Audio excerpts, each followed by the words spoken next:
تبارك الذي بيده الملك وهو على كل شيء قدير الذي توى الحياة ليبلوكم أيكم أحسن عملا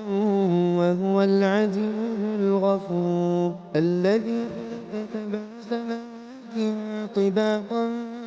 ما ترى في خلق الرحمن من تفاوت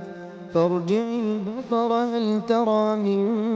فطور ثم ارجع البصر كرتين ينقلب إليك البصر خاسئا وهو حسير ولقد زينا السماء الدنيا بمصابيح وجعلناها رجوما للشياطين وأعتدنا لهم عذاب السعير والذين كفروا بربهم عذاب جهنم وبئس المصير إذا ألقوا فيها سمعوا شهيقا وهي تفور تكاد تميز من الغيظ كلما ألقي فيها فوج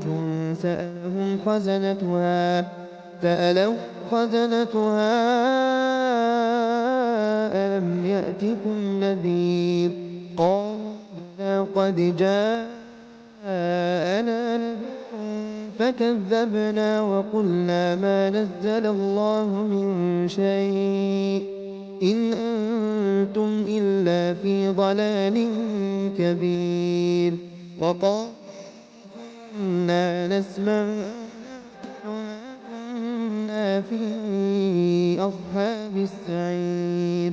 فاعترفوا بذنبهم فسحقا لأصحاب السعير الذين يخشون ربهم بالغيب لهم مغفرة وأجر كبير وأثقلكم أو جهروا به إنه عليم بذات الصدور ألا يعلم من خلق وهو اللطيف الخبير هو الذي جعل لكم الأرض ذلولا فامشوا في مناكبها وكلوا من رزقه وإليه النشور أأمنتم من في السماء أن يخسف بكم الأرض فإذا هي تمور أم أنتم